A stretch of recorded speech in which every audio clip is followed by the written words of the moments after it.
Assalamualaikum warahmatullahi wabarakatuh. Waalaikumsalam. Waalaikumsalam warahmatullahi wabarakatuh. Selamat pagi dan salam sejahtera untuk kita semua. Alhamdulillah pada pagi hari ini saya dalam kondisi sehat. Semoga juga Anda demikian adanya ya, dalam kondisi sehat.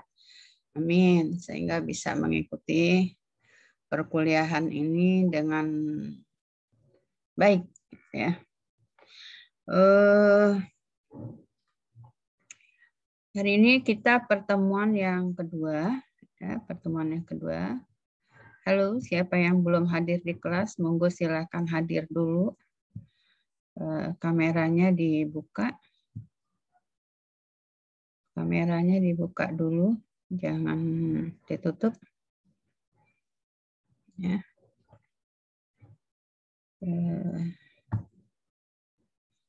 Saya lihat dulu ya kamera-kamera yang masih tersembunyi ini. Coba kita lihat dulu.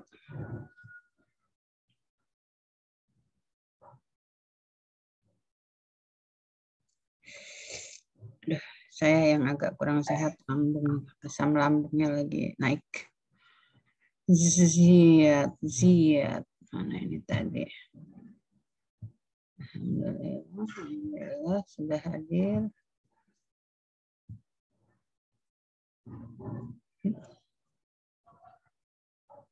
Johanna, Salsabila Safira sama M Naufaldo. Ya. Salsabila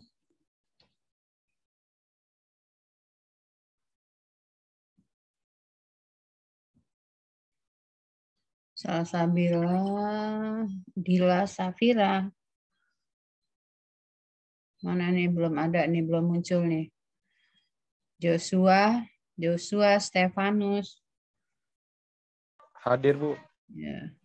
Dihadir ininya di on cam ya, jangan ditutup. Dibuka. Sehingga saya bisa tahu bahwa Anda memang sungguh ada di situ gitu. Nah, ini yang belum ini Salsabila Safira. Saya juga minta bantuan ke ketua kelas, tolong di Hadir, Bu. Yang dari awal sampai akhir nanti tidak ada kamera sama sekali atau hilang pergi, tolong dicatat ya. Baik, hari ini kita pertemuan kedua akan membahas pokok bahasan yang pertama ya, karena pembahasan pada saat pertemuan ke-1 itu kita belum masuk kepada pokok bahasan, tapi kita masih bicara soal kontrak perkuliahan yang sudah Anda dengar, sudah saya sampaikan. Dan ini pada pertemuan yang kedua, tapi saya masih harus membahas yang pertama. Nah, saya tidak tahu nanti apakah yang kedua bisa saya sampaikan juga, sehingga nanti pas gitu ya. Setiap pertemuan itu satu pokok bahasan. Hari ini kita akan bicara soal pengertian, ya, pengertian dan pengaturan hukum perikatan. Ya. Pengertian dan pengaturan hukum perikatan. Jadi nanti Anda akan dibawa untuk memahami konsep hukum perikatan. Jadi hukum perikatan itu apa? Kemudian pengaturannya di mana? Lalu sistem pengaturannya itu seperti apa? Itu ya, menganut sistem apa? Gitu ya. Kita mulai saja. Saya share screen dulu. Siap-siap ya, jangan ngantuk ya. Yang baru bangun tidur silakan duduk-duduk dengan baik. Jangan sambil ngantuk-ngantuk, jangan sambil tidur, duduk ya. Duduk dengan baik. Kalau stay kuliah ini udah siang, harusnya udah kuliah 7.30 saja kita harus sudah siap, apalagi ini kuliahnya sudah siang. Ya.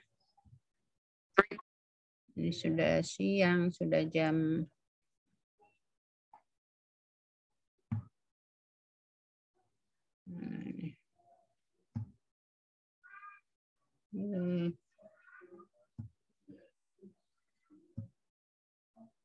kita akan masuk ke dalam pengertian perikatan dan nanti bagaimana pengaturannya.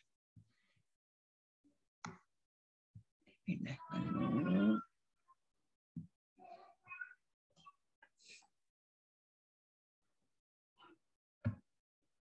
Oke, saya kemarin dalam dalam pembukaan saya sudah katakan bahwa hukum perikatan ini adalah merupakan bagian daripada hukum perdata umum yang secara luas itu. Hukum perdata yang Anda pelajari di semester 2 itu adalah pengertian hukum perdata secara luas. Ya. Artinya dia bicara soal seluruh buku yang ada di situ. 1, 2, 3, 4, 4. Kemudian nanti di dalam hukum perikatan ini itu adalah bicara secara khusus saja itu mengenai apa-apa yang diatur di dalam buku ketiga. Ya. Nah, sekarang kita lihat pemahaman atau konsep-konsep tentang perikatan itu apa. Ya. Sebetulnya di dalam mata kuliah hukum perdata itu saya sudah pernah menjelaskan awal sekali. Ya, awal sekali kita belajar hukum perdata, Anda masih ingat nggak apa yang dimaksud dengan hukum perdata itu? Siapa yang masih ingat? Coba yang masih ingat. Yang masih ingat,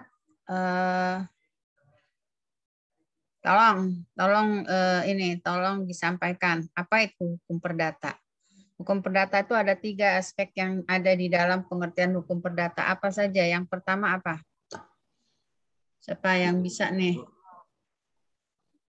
Saya Bu izin jawab. Ya, siapa? Namanya siapa? Arsefrida Bu. Ya, silakan. Pengertian hukum perdata adalah aturan hukum yang mengatur hubungan hukum antara satu sama lain dalam masyarakat. Terus ketiga aspek tersebut adalah peraturan hukum, hubungan hukum, dan orang atau personal.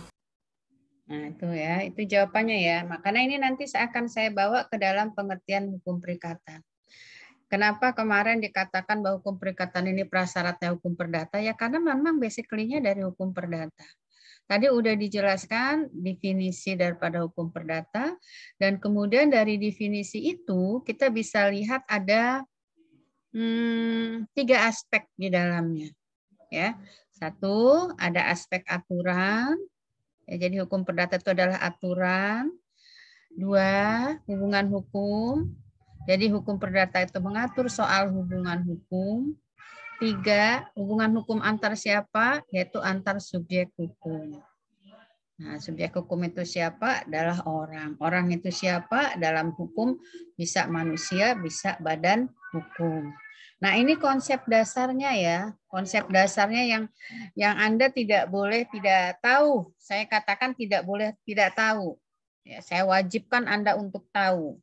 Sudah mengambil mata kuliah hukum perdata harus tahu. Udah mengambil hukum pidana, apa itu hukum pidana? Harus tahu. Ya, apa itu hukum perdata harus tahu karena ini semua konsep-konsep dasarnya sebelum nanti kita melaju kepada hal-hal yang bersifat khusus ya. Nah, karena tadi kita udah tahu tuh bahwa hukum perdata itu bicara soal hukum perdata itu adalah aturan yang bicara soal hubungan hukum yang mengatur antara subjek-subjek hukum, maka kita nanti akan yang namanya hubungan hukum itulah yang disebut dengan perikatan. Jadi perikatan sama dengan hubungan hukum. Ya. Nah, persoalannya nanti karena perikatan itu luas, nah yang dibahas dalam mata kuliah ini perikatan yang mana? Tuh ya. Saya kalau ngajar yang anak-anak dasar seperti ini saya memang agak pelan-pelan supaya nanti Anda Tidak, supaya nanti Anda paham gitu ya. Oke, kalau itu sudah tahu, tadi saya sudah bukakan kuncinya. Istilah hubungan hukum itulah nanti yang disebut dengan perikatan.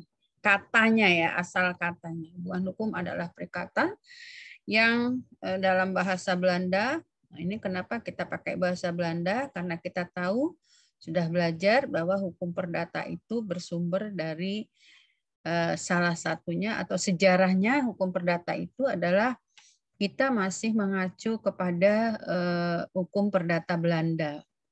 Ya, Burgerlijk Wetboek. Ya.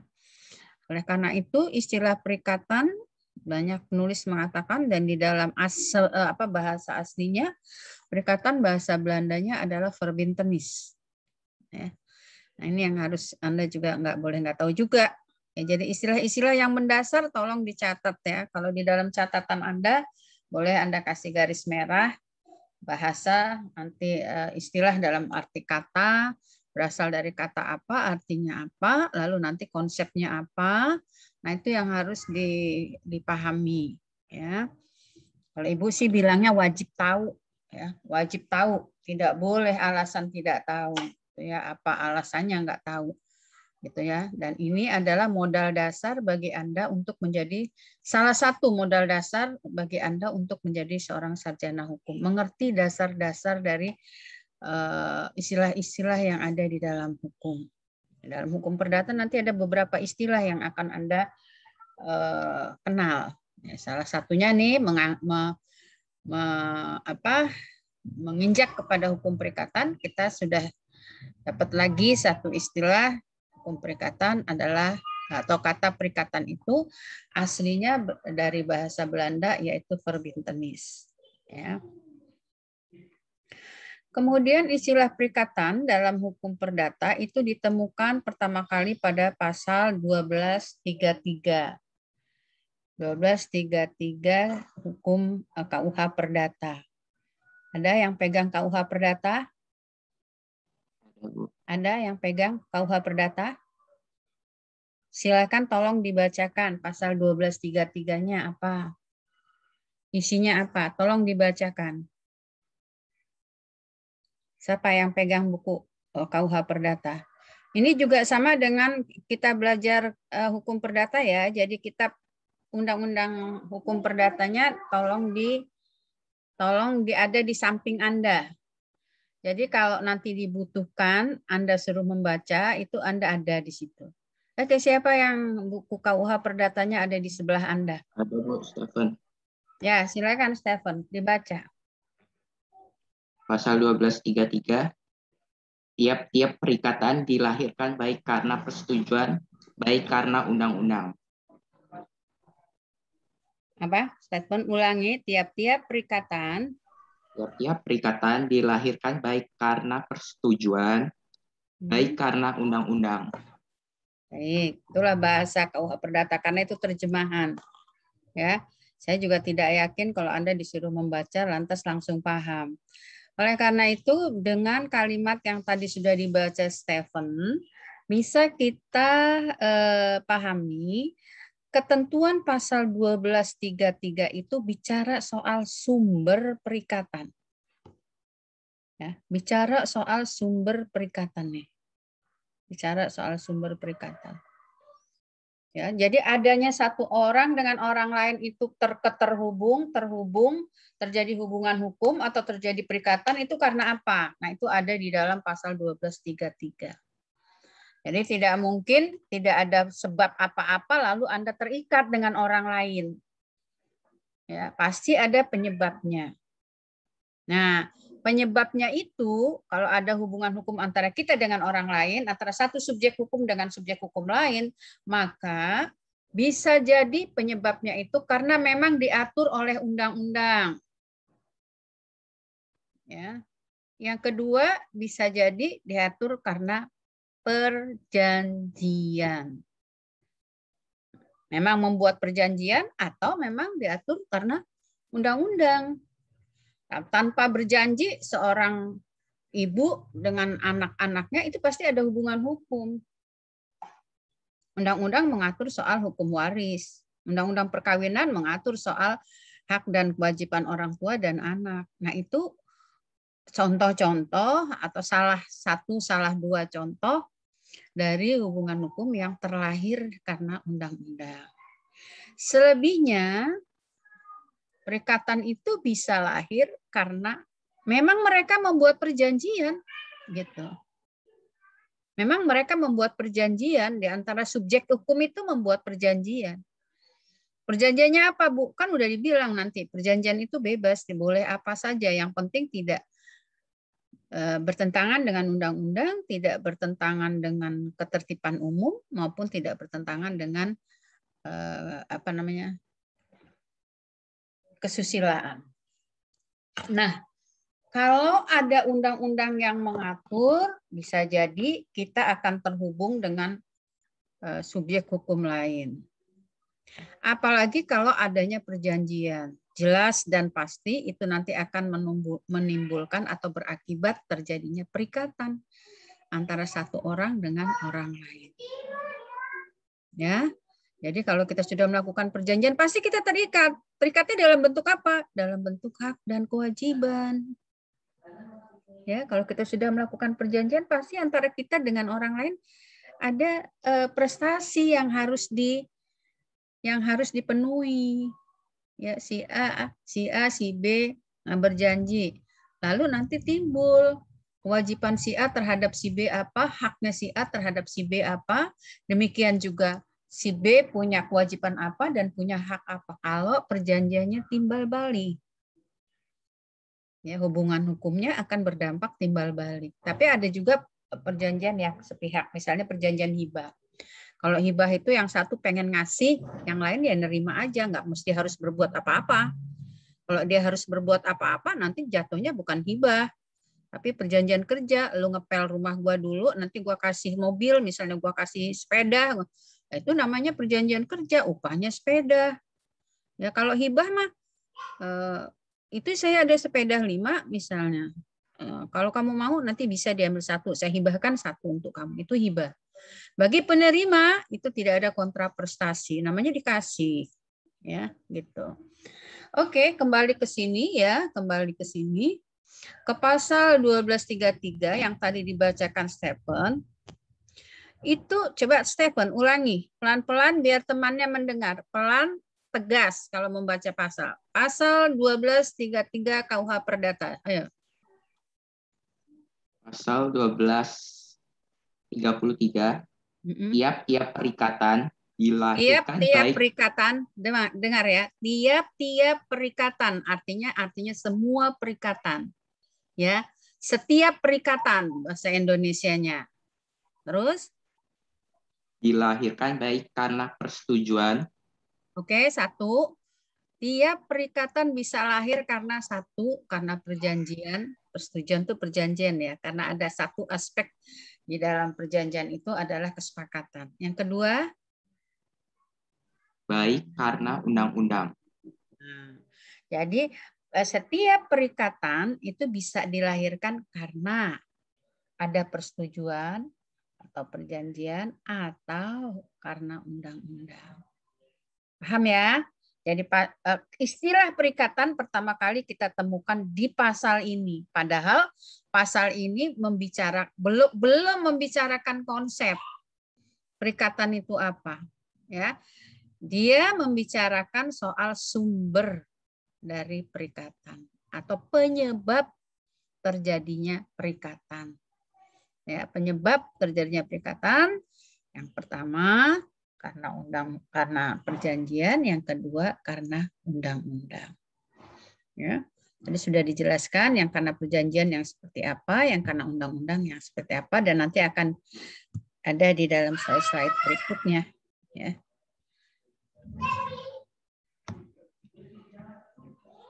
Nah, ya. Dalam literatur di Indonesia, beberapa literatur yang Anda nanti bisa baca, Ibu sudah katakan literaturnya itu Anda bisa baca pokoknya tentang hukum perikatan. Ya. Itu boleh Anda beli. Tapi jangan tidak tahu, jangan tidak punya ya. 1 atau 2 buku, Anda mesti harus punya. Bukunya siapa yang harus Anda miliki. Kemarin waktu pertemuan pertama saya sudah menjelaskan. Dari sekian banyak buku itu, mana yang kayaknya itu bisa mewakili ya, bisa mewakili isinya secara keseluruhan bicara soal perikatan. Ya, semoga saja nanti tahun depan kami tim hukum perikatan bisa menyusun buku ajar lagi yang baru. Ya. Yang lama sebetulnya sudah dibuat tapi tidak dicetak, belum dicetak ulang. Ya. Kemudian perikatan dalam literatur kita, kalau kita baca, perikatan itu artinya hal yang mengikat. Hal yang mengikat orang yang satu terhadap orang yang lain. Tadi ya ada keterhubungan antara orang satu dengan orang lainnya. Kenapa dia terikat? Kenapa mengikat satu orang satu dengan orang lainnya? Tadi sudah dijelaskan oleh pasal 1233. Ya. Nah, apa hal yang mengikat itu? Ya. Apa saja jenis-jenis yang mengikat satu orang dengan orang lainnya? Penyebabnya apa? Tadi kan ada udah perjanjian, udah itu ada undang-undang. Tapi macam-macam dari hal yang mengikat itu apa? Nah, ini ya, ada perbuatan. Perbuatan itu contohnya jual beli. Jadi mengikatnya itu karena ada perbuatan ya. Mengikatnya itu karena ada perbuatan. Ya tadi kalau perbuatan itu contohnya orang melakukan sesuatu. Contohnya adalah melakukan perjanjian. Itu masuk ke dalam kategori perbuatan.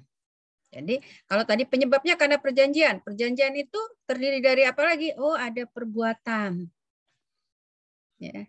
Ada perjanjian itu adalah perbuatan manusia untuk mensepakati sesuatu hal yang menjadi objek di dalam perjanjian itu. Ya. Jadi perjanjian itu perbuatan orang, ya. Kalau perbuatan orang itu nanti contohnya ngapain? Contohnya jual beli.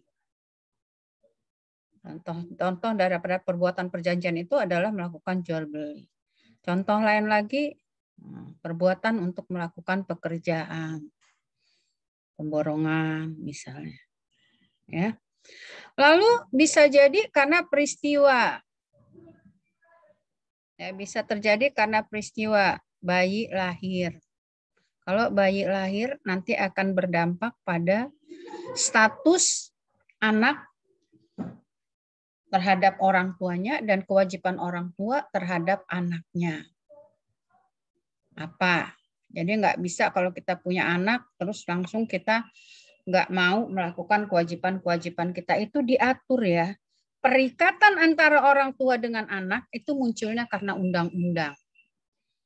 Meskipun nggak janji ya, begitu anak lahir terus kita pangku, kita cium, ibunda janji ya nanti akan memberi makan kamu, akan menyekolahkan kamu, akan nggak gitu juga kali, bayinya juga kan belum tahu emaknya janji. Tapi hukum mengatur, ya undang-undang mengatur kalau bayi itu lahir, ya ada suatu peristiwa ya, peristiwa yang masuk dalam peristiwa, contohnya adalah kelahiran dan kematian. Terjadi kelahiran, maka muncul perikatan antara orang tua dan anak. Nggak dijanjikan, tapi itu muncul karena undang-undang ngatur seperti itu. Ada undang-undang ngatur soal hak perlindungan anak sekarang. Itu ada di sana kewajiban orang tua. Ada undang-undang tentang kesejahteraan anak. Itu ada di sana. Bahwa tanggung jawab, ada yang mengatur soal tanggung jawab orang tua terhadap anak dalam undang-undang kesejahteraan anak. Jadi munculnya hak dan kewajiban dalam sebuah peristiwa hukum, ya, itu nggak diatur, bukan nggak diatur, tidak diperjanjikan, tapi diatur di dalam undang-undang. Ada terjadi kematian, waduh orang tuanya meninggal.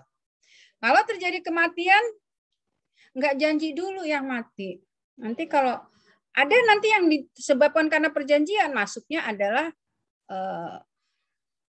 hibah misalnya. Itu dilakukan sebelum mati, sebelum kematian. Itu perbuatan. Hibah itu perbuatan. Perbuatan orang tua memberikan sesuatu pada anaknya bisa. Tapi ketika orang tua itu mati, ada hukum yang mengatur, ada keterikatan orang tua dan anak, atau bahasa ininya ada hukum waris yang mengaturnya. Nah, hukum warisnya ngatur kalau yang meninggal namanya pewaris. Kalau yang anak yang ditinggalkan itu namanya ahli waris. Akibat dari kematian maka terjadi perikatan antara pewaris dan ahli waris. Apa kewajiban-kewajiban? Kalau kewajiban yang meninggal itu sudah tidak ini lagi ya, tapi terjadi keterikatan si ahli warisnya itu adalah terhadap bukan hanya dapat hak waris ya, tapi punya kewajiban untuk membayar atau melunasi hutang-hutang orang tuanya. Hutang itu diwariskan loh. Kalau orang tua mau meninggal, kewajiban untuk membayarnya itu ada di pundak kita dan sebagai anaknya. Itulah yang disebabkan, perikatan yang disebabkan karena undang-undang.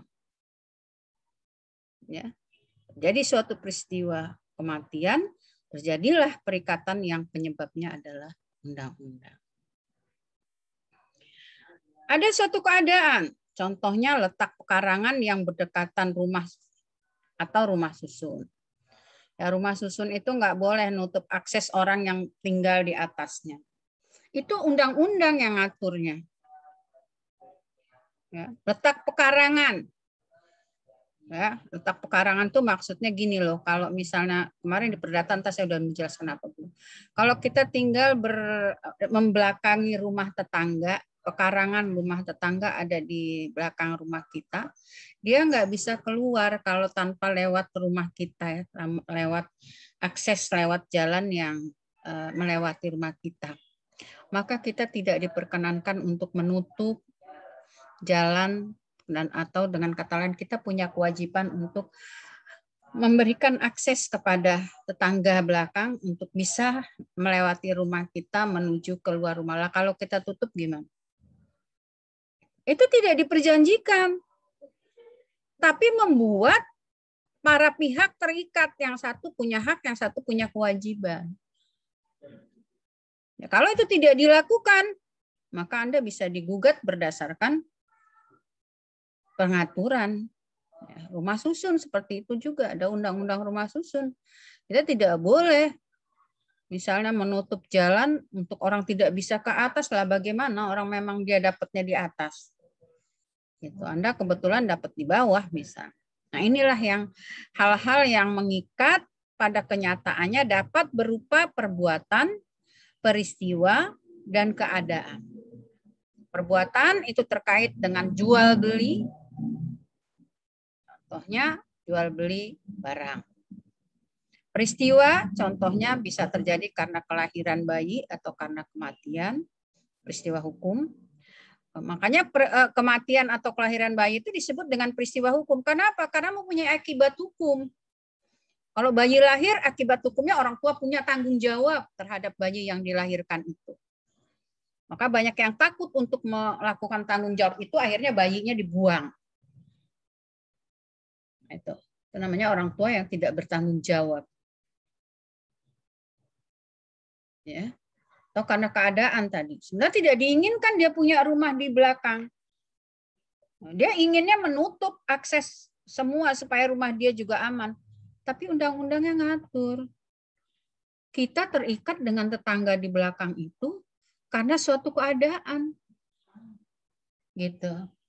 Baik Anda maupun tetangga di belakang mungkin nggak menghendaki terjadi Anda bertetangga tapi yang satu nggak punya akses keluar.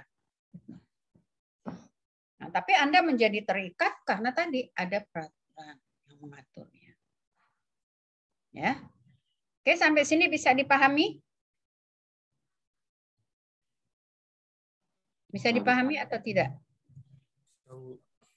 Jadi hal yang penyebab perikatan tadi dua, perjanjian dan undang-undang. Hal yang mengikat itu yang membuat hal yang mengikat atau yang menyebabkan atau yang menimbulkan akibat terjadi hal mengikat itu bisa karena memang diperbuat oleh para pihak, bisa karena peristiwa, ya, kelahiran, kematian, bisa jadi karena keadaan atau contoh letak keparahan.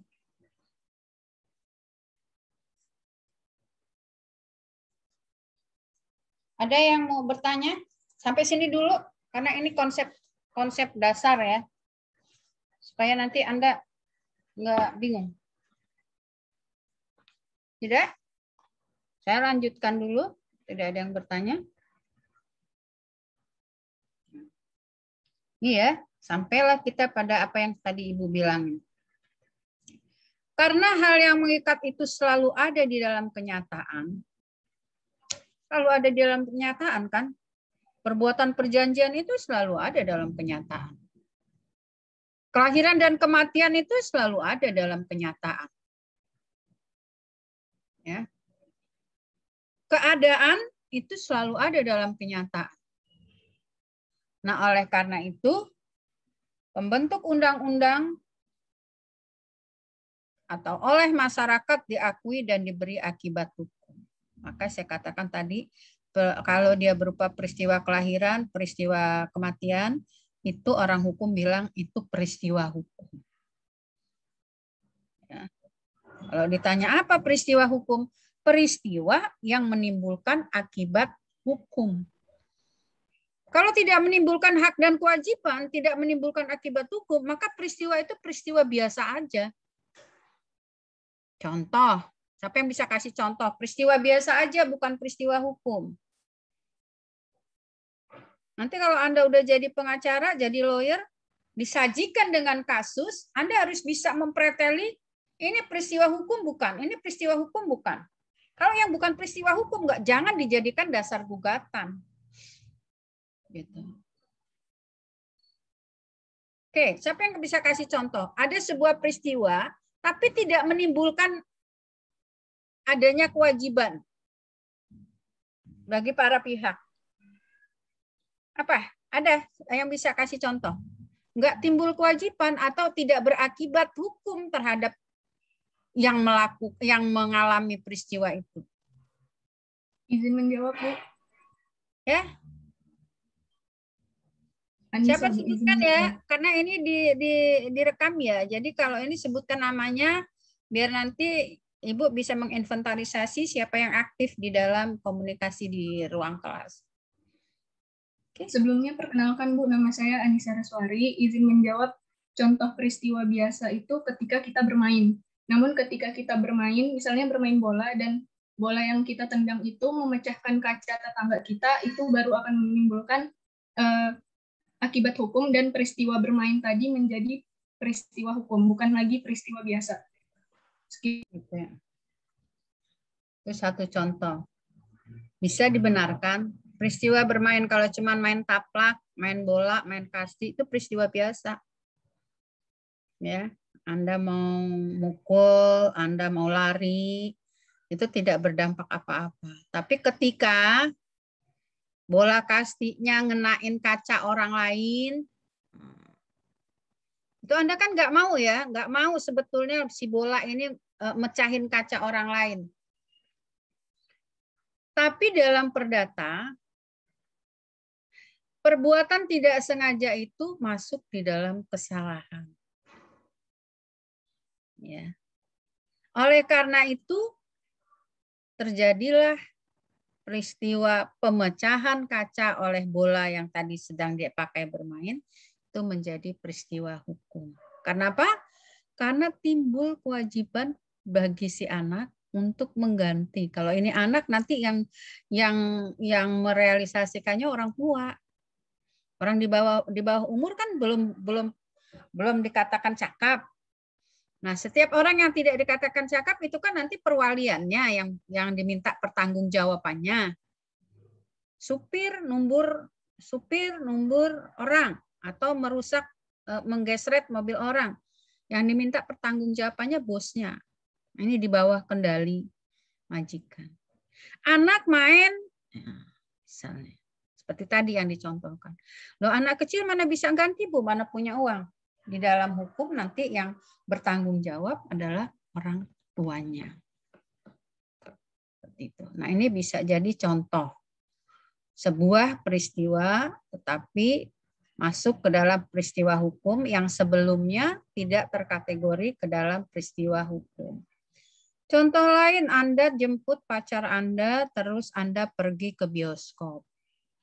Peristiwa nontonnya, mau pergi nontonnya itu. Peristiwa nonton, itu adalah peristiwa biasa. Peristiwa hukumnya di mana? Peristiwa hukumnya di mana? Berangkat dari rumah, pergi ke bioskop, nonton, masuk ke dalam ruang bioskop itu, studio 1, studio 2, 3, atau yang mana? Dari rentetan peristiwa ini, mana yang peristiwa hukum, mana yang bukan peristiwa hukum? Ayo.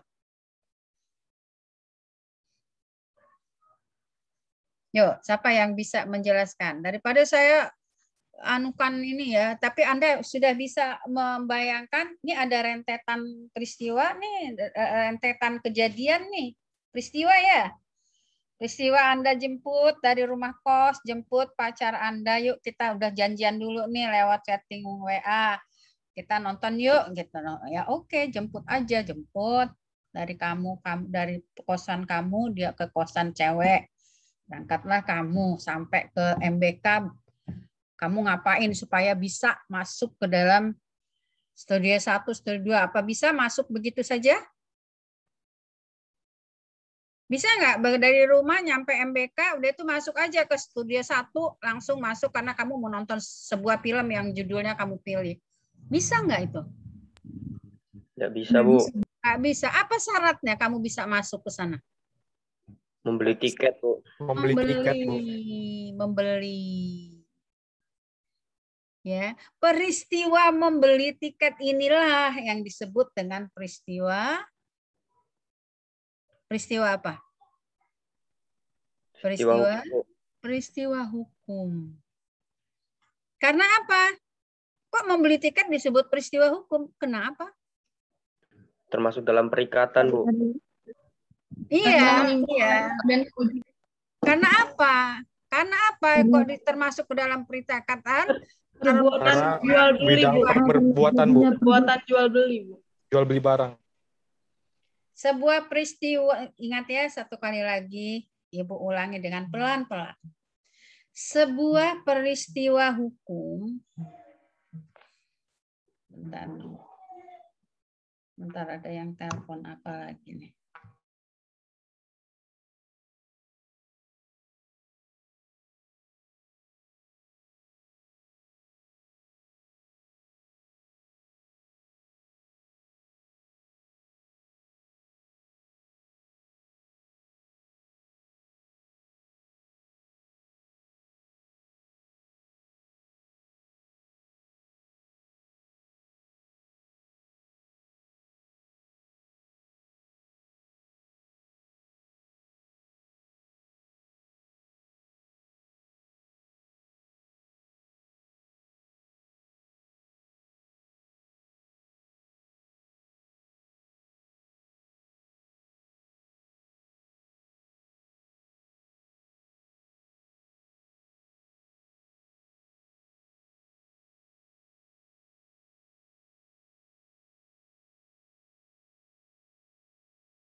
Baik, saya lanjutkan ya tadi ya. Saya akan bicara pelan-pelan bahwa sebuah peristiwa hukum, tadi kan kita akan membedakan peristiwa dan peristiwa hukum. Ya. Peristiwa hukum itu ialah sebuah peristiwa yang akan menimbulkan akibat hukum. Itu dulu. Ya. Dikatakan peristiwa hukum apabila menimbulkan akibat hukum. Catat itu. Ya. Pertanyaan kita, apa akibat hukum itu apa? Ya, jadi sebuah peristiwa hukum adalah peristiwa yang diberi akibat hukum. Akibat hukum itu apa? Akibat hukum itu wujud konkretnya adalah kewajiban dan hak. Ya, kewajiban dan hak. Itu akibat hukumnya. Paham sampai sini? Oleh karena itu kalau kita aplikasikan tadi, Anda jemput pacar Anda untuk nonton itu peristiwa biasa. Meskipun Anda nanti nggak jadi, hukum tidak akan itu tidak bisa dijadikan alasan gugatan bagi pacar Anda kok nggak jadi gitu. Kemudian tadi Anda udah jawab. Yang dikatakan peristiwa hukumnya adalah ketika kita membeli tiket. Nah, pertanyaan saya tadi, kenapa proses membeli tiket itu adalah termasuk peristiwa hukum? Jawabnya? Jawabnya apa? Karena peristiwa membeli tiket itu akan menimbulkan akibat hukum, Bu. Akibat hukum, yaitu akan menimbulkan kewajiban dan hak di antara yang beli dengan yang menjual tiket. Kewajiban yang beli tiket ya bayar dong, namanya pembeli. Kewajiban penjual tiket kalau emang udah dibayar ya kasih tiketnya. Supaya orang ini nanti bisa menuju ke studio bioskop itu untuk menikmati film yang akan dia tonton. Gitu ya. Ya, jadi kalau ditanya, kenapa ini masuk sebagai suatu peristiwa hukum? Karena dia akan menimbulkan akibat hukum. Apa akibat hukumnya? Berupa hak dan kewajiban. Hak dan kewajiban apa? Ya kalau membeli tadi kewajibannya yang satu bayar, yang satu kasihin barang. Gitu. Contoh lain, kalau kita mau ngomong peristiwa, tapi peristiwa yang bukan peristiwa hukum dan peristiwa hukum dalam proses mulai dari pacaran sampai Anda menikah. Itu biasanya ada proses pacaran tadi ya, udah ya, Anda pacaran nih, sambil kuliah pacaran. Terus di ujung-ujung semester, orang tua Anda melamar gadis, melamar cewek Anda itu. Ya, tapi nanti nikahnya nanti kalau udah selesai orang tuanya nggak mau Anda nikah dulu, udah deh proses lamaran dulu. Lah terus nanti Anda tamat, Anda akan melakukan pernikahan. Dari rentetan itu mana peristiwa hukum, mana peristiwa yang bukan peristiwa hukum? Saya tanya, kan udah tahu tadi konsep peristiwa hukum itu apa?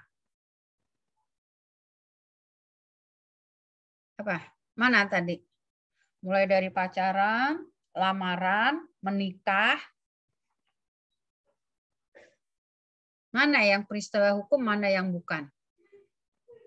Oke, jawab. Nggak apa-apa, salah juga nggak apa-apa. Yang penting Anda aktif di dalam komunikasi. Sebutkan ya, kalau yang menjawab sebutin namanya dulu supaya ada di dalam recordernya. Ya, Stefan Saputra, Bu. Ya. Kalau yang perbuatan hukum itu ketika ia sudah menikah atau melamar suatu orang tersebut, kalau bukan merupakan akibat hukum, yaitu adanya suatu cerita dari awal hingga menuju ke suatu pernikahan tersebut, Bu. Jadi dari rentetan pacaran, lamaran, pernikahan, mana yang peristiwa hukum? Mana? Pacaran peristiwa hukum bukan? Paham. Pacaran peristiwa hukum bukan? Saya tanya, ada nggak kewajiban dan hak dari orang pacaran? Itu mah kewajiban dan hak yang kamu buat-buat aja. Tapi adakah hukum mengatur tentang orang pacaran? Tidak ada, Bu.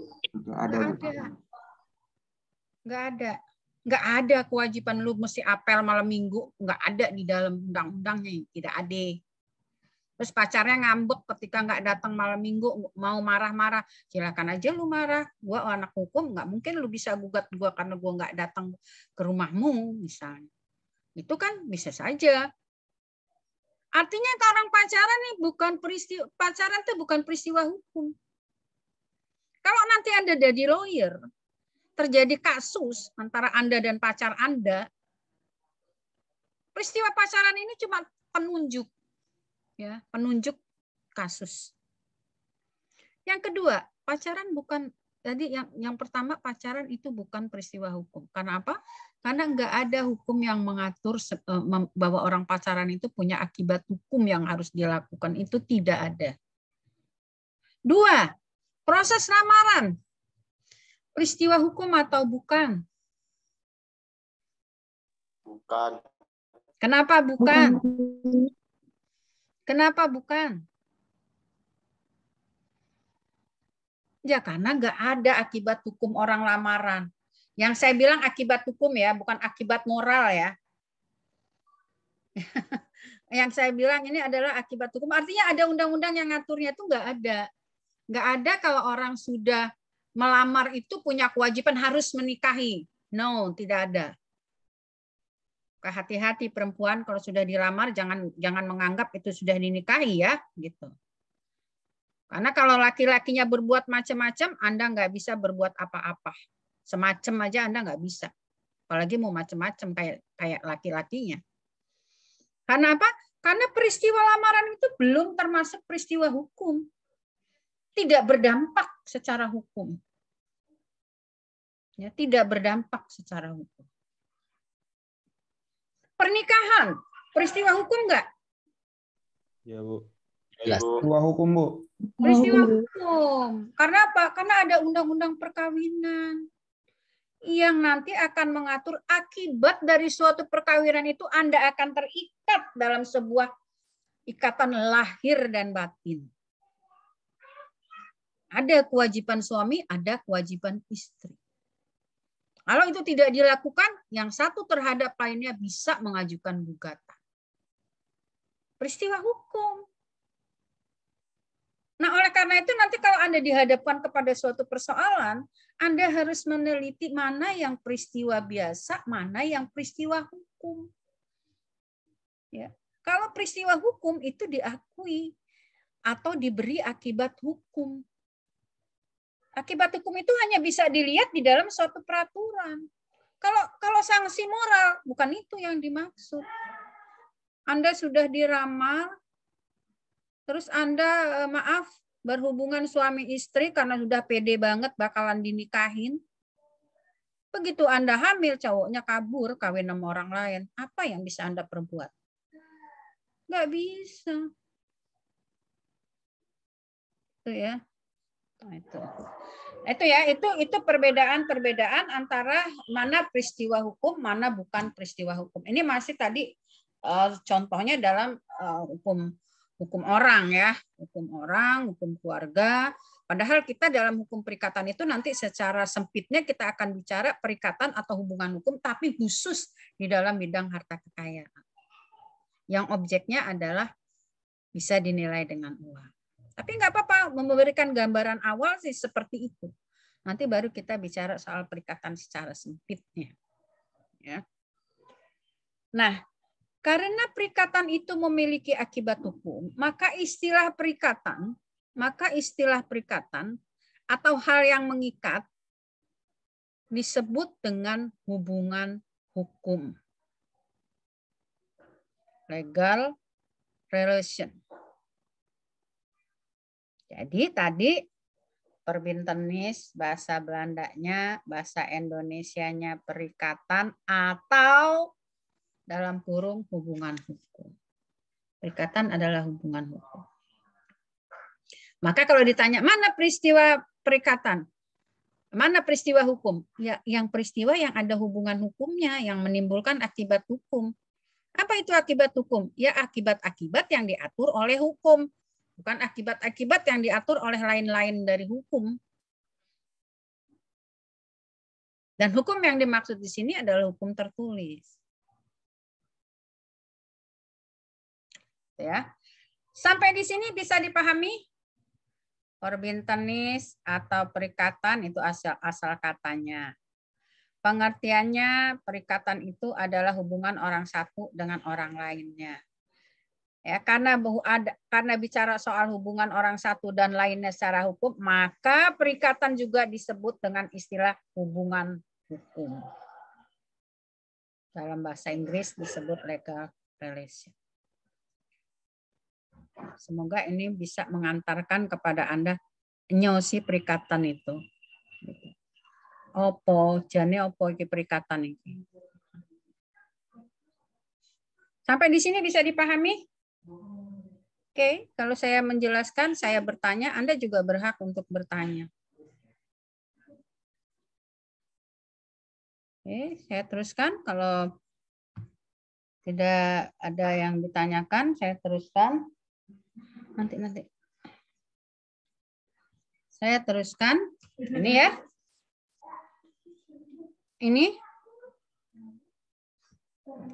Ini bagannya. Yang Ibu ceramahi tadi. Ini kalau dibentuk dalam bagan seperti ini. Ya, verbintenis itu bahasa Belanda. Dalam bahasa Indonesianya perikatan adalah yang mengikat karena ada suatu peristiwa hukum. Kalau dia mengikat tapi peristiwanya bukan peristiwa hukum, mengikatnya dengan cara-cara lain. Misalnya tadi ya pacaran, udah janji, ya ceweknya udah nungguin, ya ada keterikatan bagi kamu, ada beban moral kalau kamu tidak datang.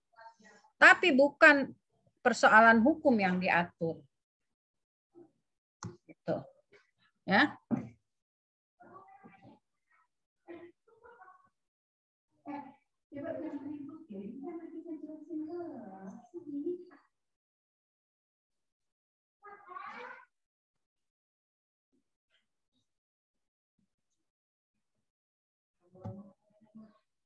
Ini ya, ini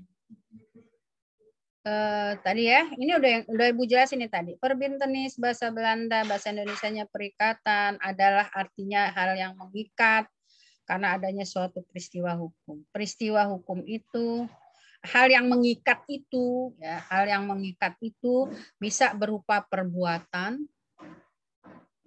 bisa berupa perbuatan. Kalau perbuatan ini nanti sumbernya adalah perjanjian. Ya.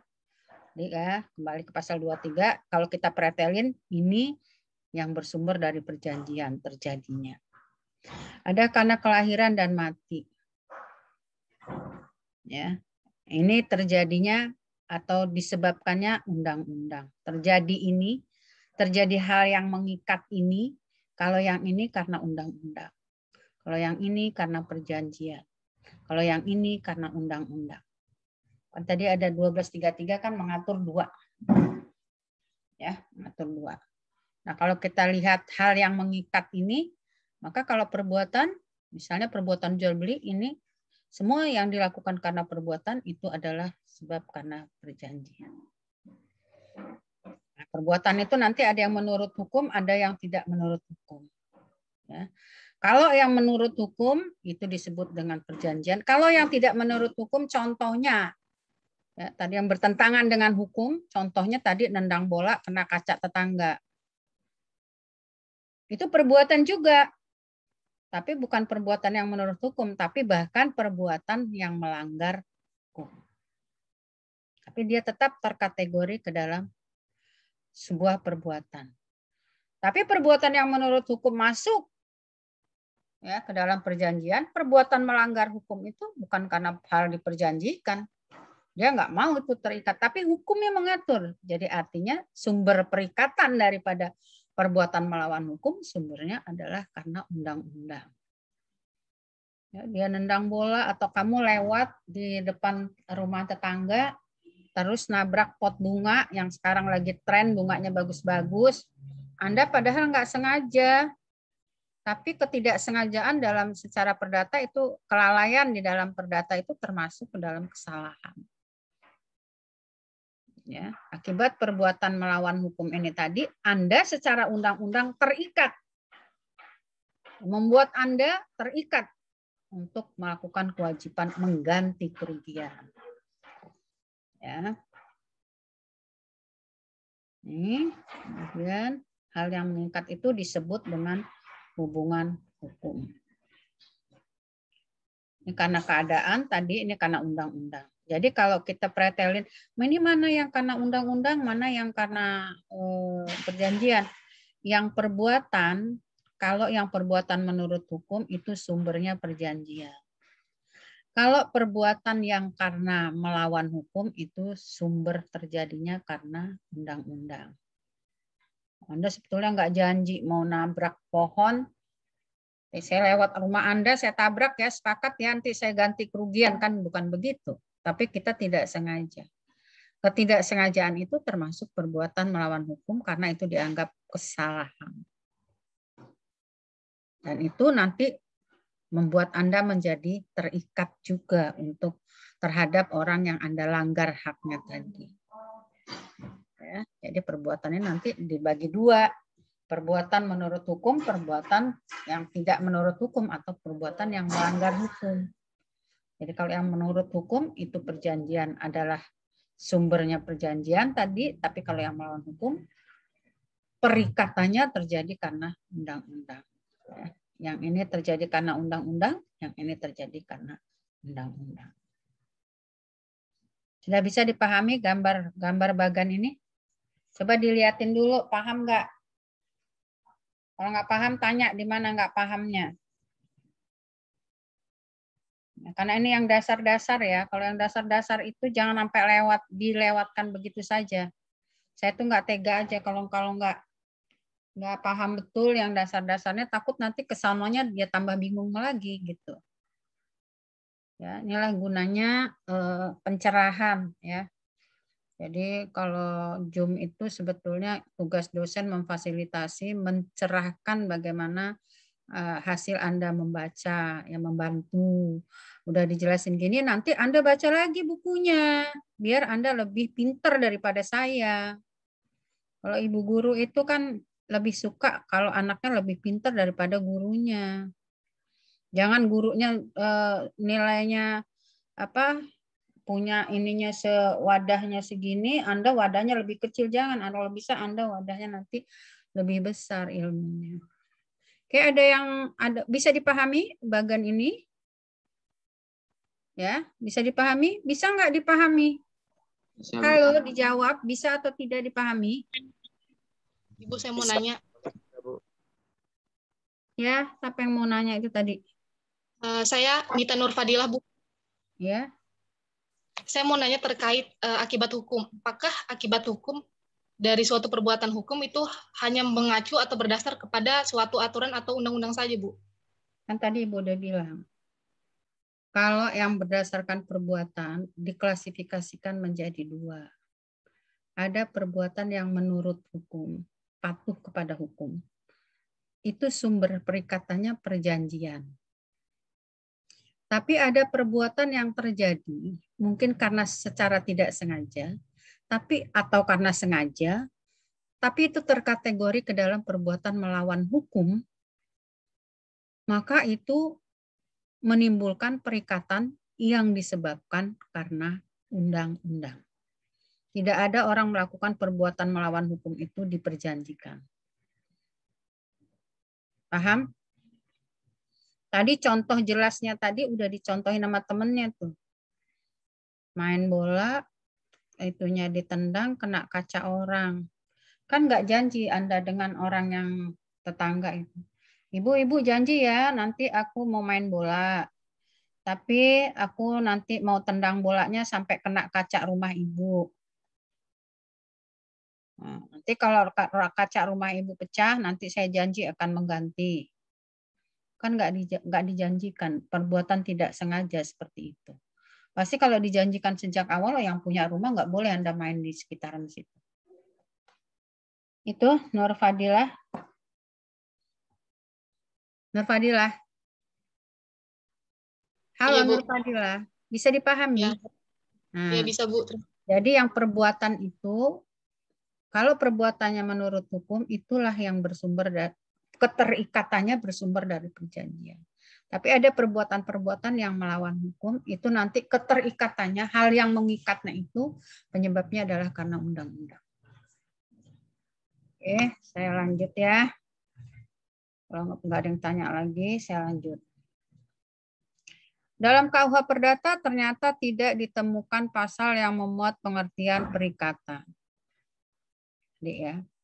Pasal yang pertama kita temukan adalah pasal 1233, itu pun bicara soal sumber ya terjadinya perikatan. Nah, jadi kalau nanti Anda baca di buku ketiga, kalau pengertian perjanjian ada, tapi pengertian perikatan itu tidak ada. Ya, hanya dijelaskan berdasarkan ilmu pengetahuan. 1233 sebagai pasal pertama yang menyebut kata perikatan, itu ternyata hanya menjelaskan tentang sumber dari perikatan. Nah, oleh karena itu berdasarkan doktrin ya, kalau doktrin itu pendapat para sarjana yang sudah pakem diikuti oleh semua ilmuwan. Itu doktrin.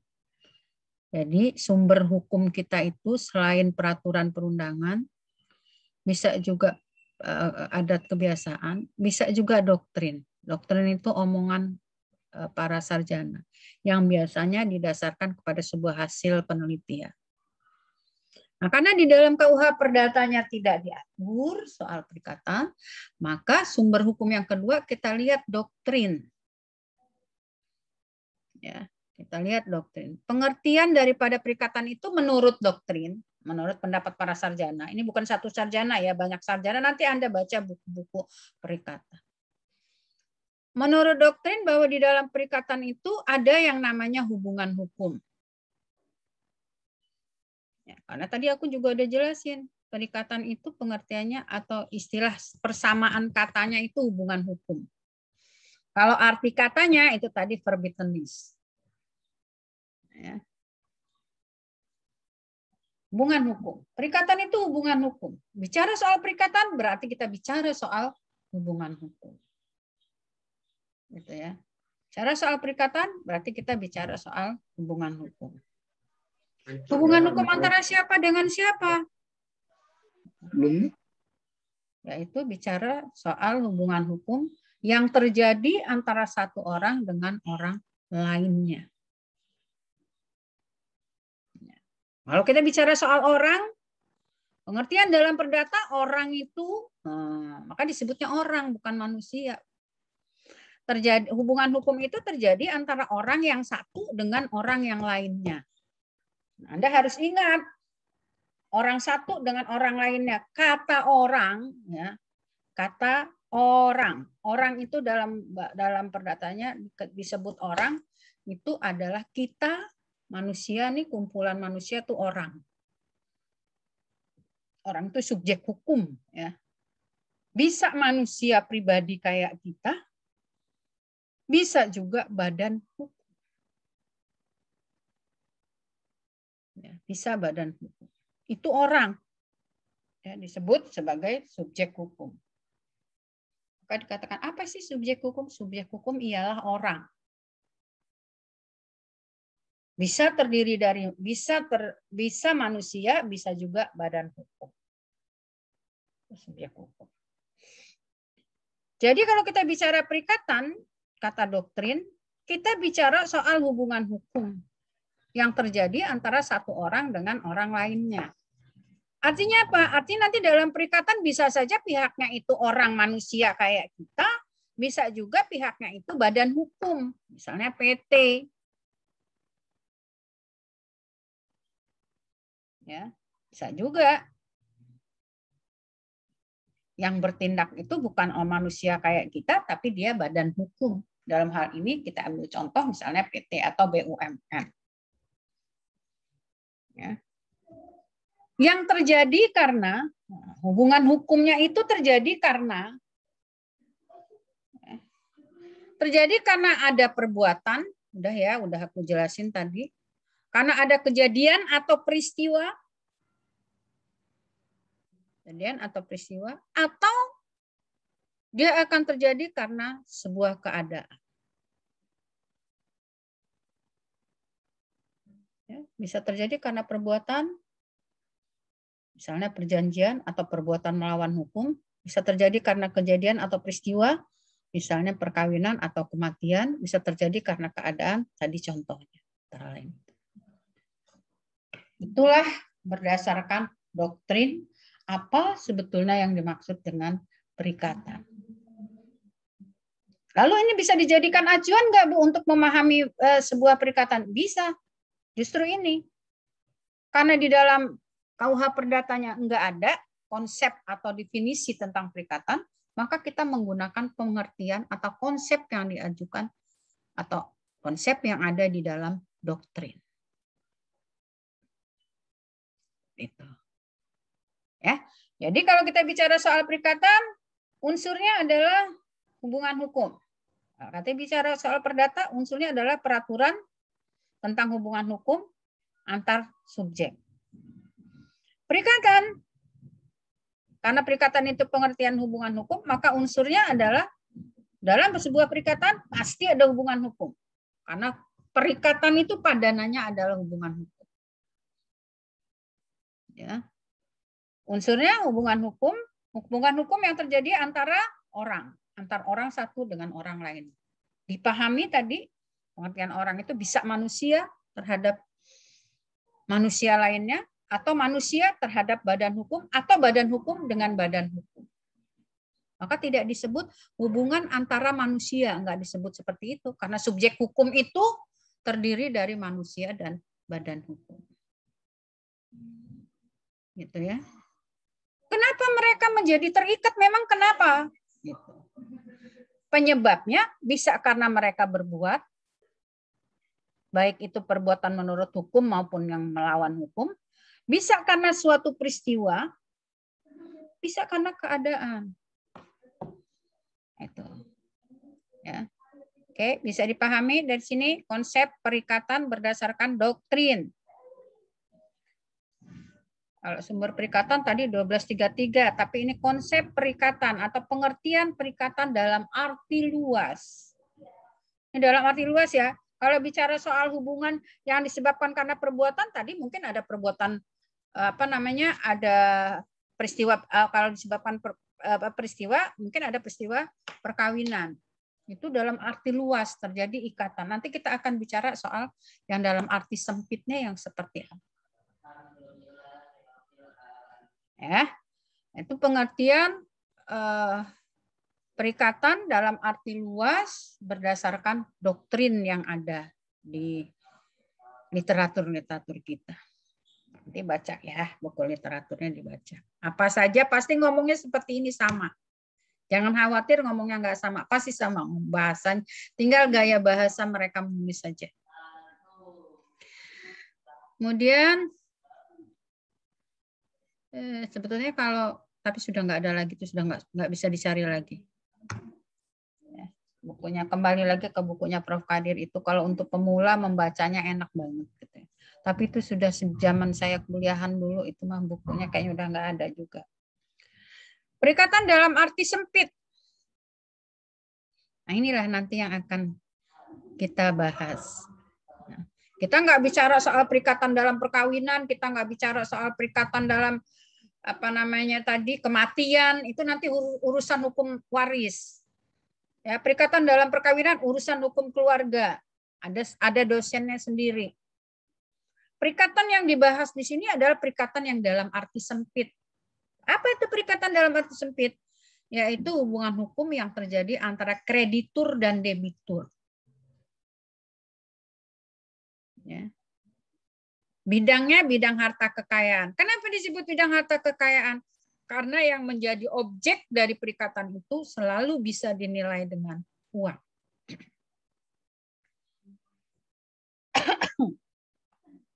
Ya, objeknya selalu bisa dinilai dengan uang. Jadi bicara khusus mengenai hubungan hukum antara kreditur dan debitur. Siapa kreditur? Siapa debitur? Kreditur itu orang yang menghutangkan. Atau bahasa hukumnya orang yang punya piutang. Punya tagihan. Itu kreditur. Debitur orang yang punya hutang. Itu debitur. Jangan sampai keliru ya. Kadang-kadang saya menguji mahasiswa skripsi ditanya apa beda kreditur debitur, itu aja masih nggak tahu. Penting pala saya. Kamu dulu perikatannya bagaimana ya? Gitu. Ujiannya dapat berapa dulu? Nilainya dapat A, Bu. Nah, dari mana kamu kreditur sama debitur nggak bisa bedain? Ya. Jadi kreditur itu orang yang menghutangkan, berpiutang, punya tagihan. Jadi kalau dalam jual beli, siapa yang punya tagihan? Itu kreditur. Siapa yang wajib membayar? Itu debitur. Jangan kebalik. Ya. Lalu nanti objeknya dalam perikatan yang secara sempit itu adalah harta kekayaan. Harta kekayaan. Harta kekayaan itu yang mana, Bu? Pokoknya semua objeknya, kalau objek itu bisa dinilai dengan uang, maka itu harta kekayaan. Dalam dunia perkawinan, perjanjiannya objeknya adalah secara hal yang tidak bisa dinilai dengan uang. Dalam waris, objeknya bisa dinilai dengan uang, tapi itu bagiannya hukum waris. Bukan bagian yang dimaksud di sini. Ya, dalam perikatan yang kita bahas dalam satu semester ini, kita masuknya di sini. Karena kalau bicara dalam arti luas, nanti kita bisa bicara hukum perkawinan, bisa bicara hukum waris, bisa bicara macam-macam jenis perikatan yang penyebabnya tadi bisa karena keadaan, bisa karena peristiwa, bisa karena perbuatan. Nah, kebanyakan yang akan kita bahas di dalam secara sempit ini adalah sebuah perikatan yang terjadi karena apa? Perbuatan, peristiwa, atau keadaan. Dalam semester ke depan ini yang akan dibahas karena perikatan yang mengikatnya itu karena keadaan atau karena peristiwa atau karena perbuatan. Kalau demikian adanya. Perbuatan, Bu. Karena perbuatan. Nanti akan kita bahas semua hubungan hukum yang terjadi karena perbuatan manusia. Perbuatan orang, bukan perbuatan manusia. Salah saya. Yang terjadi karena perbuatan orang. Baik itu perbuatan yang menurut hukum maupun perbuatan yang melawan hukum. Ya. Tuh, ya. Oke, lanjut sedikit lagi. Perikatan dalam arti sempit berdasarkan doktrin. Jadi tadi doktrin udah tahu ya. Dalam arti sempit, unsur-unsurnya hubungan hukum tetap, meskipun dalam arti sempit, tetap perikatan itu bicara soal hubungan hukum. Antara satu orang dengan orang lainnya. Bidangnya harta kekayaan. Ya. Terjadinya selalu karena perbuatan. Tadi ya, udah saya katakan. Baik itu perbuatan yang menurut hukum maupun perbuatan yang melawan hukum. Objeknya harta kekayaan. Setiap harta kekayaan adalah sesuatu benda yang bisa dinilai dengan uang. Ya. Objek dalam perikatan biasa disebut dengan istilah prestasi. Nah, jadi kalau nanti Anda ketemu istilah prestasi, itulah objek daripada perikatan. Satu harus ngapain, yang satu harus ngapain. Itulah objek perikatan yang nanti istilahnya kita sebut dengan prestasi. Orang di dalam perikatan setiap orang yang terikat itu harus berprestasi. Kalau perjanjiannya timbal balik ya tadi saya katakan. Kalau perjanjiannya sepihak, Yang satu berprestasi, yang satu punya kewajiban, yang satu cuma punya hak menerima. Ya. Tapi kalau perjanjian-perjanjian yang timbal balik, maka keduanya harus sama-sama harus berprestasi. Atau yang satu berprestasi, yang satunya melakukan kontraprestasi. Kalau tidak melakukan, maka disebut one prestasi. Tidak melakukan prestasi, kita sebut dengan one prestasi.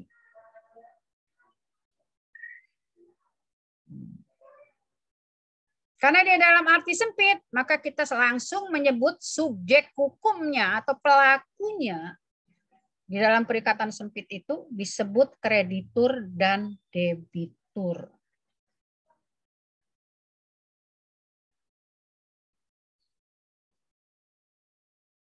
Sampai sini ada pertanyaan? Belum saya akhiri, kayaknya waktunya udah habis apa belum ya? 10 menit lagi sih. Oke, kalau ada pertanyaan, ini sebetulnya belum habis nih pokok bahasan 1. Emang kalau saya ngejelasin gitu ya panjang. Tapi nggak apa-apa supaya ngerti. Kalau gue cuma bacain slide doang, aku nggak yakin nggak paham gitu. Bacain slide doang sih gampang aja. Atau kasihkan saja slide-nya sama mahasiswa, pening-pening amat gitu ya. Slide itu hanya sekedar untuk membimbing kita memahami tulisan singkat-singkatnya, tapi penjelasannya ya ada di dalam penjelasan. Maka kalau Anda cuma dikasih slide saja, ya baca aja buku sendiri gitu. Susah-susah amat gitu. Nanti Anda bikin sendiri bisa. Slide ini lebih bagus kalau Anda yang bikin. Slide ini kan ringkasan. Baik, sampai sini ada pertanyaan? Ada pertanyaan atau tidak? Kita nyampe waktunya jam berapa? 10.50. Sudah hampir selesai. 10 menit lagi. Izin bertanya. Ya. Kan tadi sumber dari perikatan itu salah satunya perjanjian. Nah, bagaimana jika kita membuat perjanjian itu tertulis, namun dua pihak yang membuat perjanjian ini udah sama-sama sepakat nih Bu, tapi yang menandatanganinya hanya salah satu pihak lain karena terkendala, jadi tidak bisa menandatangani perjanjian tersebut gitu Bu. Nah, itu kedudukan hukum dari perjanjiannya bagaimana ya? Nanti akan sampai ke sana ya, anakku sayang. Yang namanya perjanjian sah. Ya, perjanjian ini sebetulnya tidak wajib dibuat secara tertulis. Namun, biasanya untuk dijadikan sebagai alat bukti, maka orang membuat perjanjian secara tertulis. Pertanyaannya, kalau itu yang nanda tangani cuma salah satu pihak, padahal harusnya dua pihak, ini bagaimana? Alasan tidak menandatangannya apa? Kalau perjanjian secara tertulis, ya, kan ada 4 nanti syarat sahnya perjanjian. Sah atau enggak ini perjanjian? Pertama, ada kesepakatan kedua belah pihak. Lisan sepakat, tapi tertulis itu kesepakatan hanya bisa dibaca ketika dia menandatangani janjian. Bukti adanya kesepakatan adalah dia tanda tangan.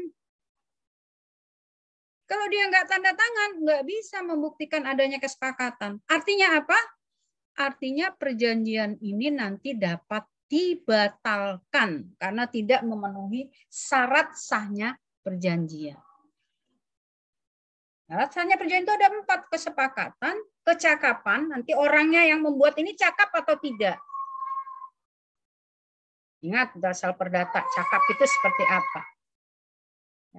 Ketiga, mengenai hal tertentu, objeknya. Yang keempat, mengenai kausa yang halal. Kalau dia terkait dengan subjeknya, yaitu syarat 1 dan syarat 1 kesepakatan dan syarat 2 kecakapan. Kalau ini enggak terpenuhi, maka perjanjiannya dapat dibatalkan. Kasih tanda merah. Dapat dibatalkan. Bukan batal demi hukum. Ya. Itu harus dibedakan. Kalau batal demi hukum, itu khusus menyangkut objek. Kalau kita buat perjanjian, objeknya nggak jelas, maka perjanjiannya batal demi hukum. Kalau batal demi hukum, perjanjiannya dianggap tidak pernah ada. Tapi kalau dapat dibatalkan, maka salah satu pihak dapat mengajukan pembatalan perjanjian itu. Begitu ya, Amira. Amira apa siapa tadi? Anissa ya, Anissa Reswari ya. Ada yang tanya Anissa ya? Iya, Bu. Terima Ya. kasih. Paham ya?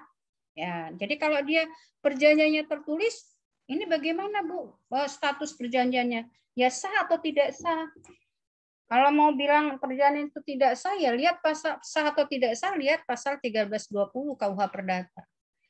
1320 KUH Perdata isinya tadi 4 item tadi. Oke, ada lagi yang mau tanya? Kalau tidak ada, saya rasa ini sebetulnya masih banyak ini ya, slide ini masih banyak, tapi nanti kita sambung lagi di minggu depan bersamaan dengan pokok bahasan kedua. Nah, tuh. Hubungan hukum. Kalau hubungan hukum minimal dua pihak. Kreditur, debitur. Ada hubungan hukum. Nah, ini. Mensepakati hal-hal yang menjadi objek perjanjian.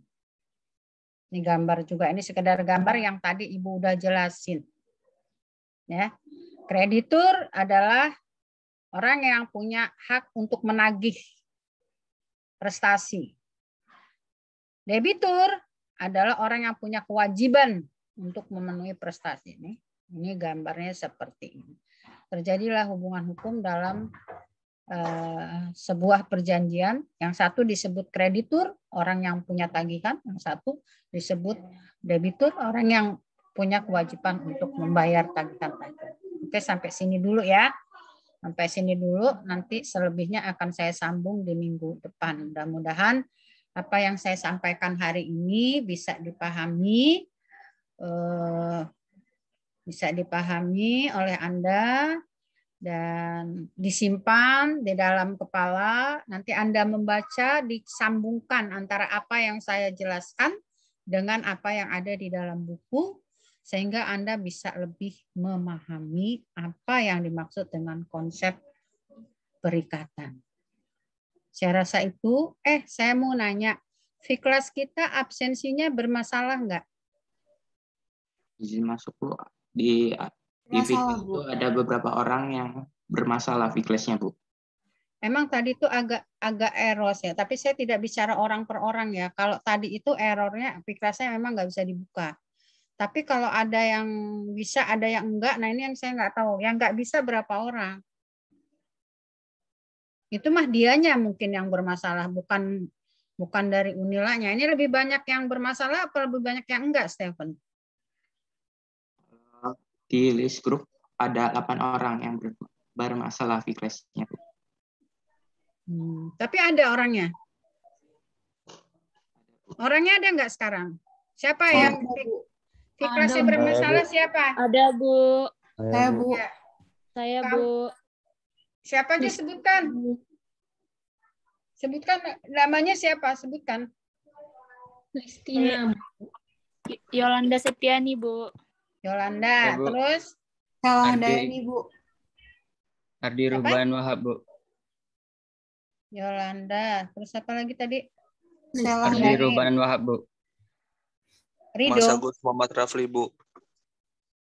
Nanti kasihin ke si ini ya, si siapa Stephen, kamu tugasmu mereka ada atau tidak di dalam kelas ini. Kalau yang ada, nanti kalau memang nanti dilihat lagi kelasnya, saya buka lagi kelasnya. Jamnya kan tadi harusnya udah selesai. Mungkin kelasnya saya buka lagi, atau kalau memang nanti masih bermasalah, Anda buat saja absen di Siakadu. Ya, nanti saya siapkan forum absen di Siakadu untuk yang bermasalah. Kalau yang nggak bermasalah, tak usah. Ya, tak usah ngabsen di Siakadu. Jadi nggak double-double pusing nanti saya merekapnya. Ya, saya rasa itu nanti ditunggu absensinya di Siakadu ya. Nanti saya siapkan forum absensi di Siakadu. Bagi yang bermasalah saja. Bagi yang tidak bermasalah, tidak usah mengulang. Biar dia ada di Fiklas saja. Baik, sekian dari saya dalam pertemuan kedua ini. Wassalamualaikum warahmatullahi wabarakatuh. Waalaikumsalam warahmatullahi wabarakatuh. Bu. Makasih, Bu. Makasih, Bu. Di foto dulu ya, Stephen. Ya, Bu. Baik, Bu.